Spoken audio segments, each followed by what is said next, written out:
এজন্যই বলা হয়েছে যে যে তোমরা আমার রাজাকে হাসাতে পারো, আর তোমাদের ভিতর থেকে যদি একজন আমার রাজাকে হাসাতে পারে তো এই সোনা দানা টাকা পয়সা তার হয়ে যাবে।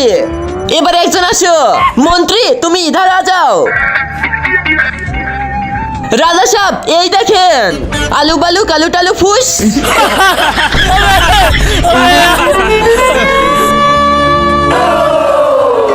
আরে শালা অনেক খতরনাক জাদুকর। যা শালা আমি তো নাগিন ডান্স দিয়েও পারলাম না রে।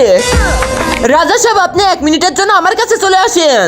রাজা সাহেবকে ঘরের ভিতরে নিয়ে যাওয়ার পর কি হলো তা দেখতেই পারবেন। তার আগে বন্ধুরা তোমরা যদি মেসিকে ভালোবেসে থাকো তাহলে ভিডিওটাতে লাইক করে দাও, আর যদি তোমরা রোনাল্ডোকে ভালোবাসো তাহলে চ্যানেলটা সাবস্ক্রাইব করে দাও, আর যদি তোমরা দুজনকে ভালোবেসে থাকো তাহলে পরে লাইক সাবস্ক্রাইব করে তোমার ফেভারিট প্লেয়ারের নাম কমেন্ট বক্সে লিখে দাও। রাজা সাহেব হেসে ফেলেছে। অসম্ভব, তুমি রাজাকে হাসিয়ে ফেলেছো, কিন্তু কিভাবে? পিছে দেখো বেটা, পিছে।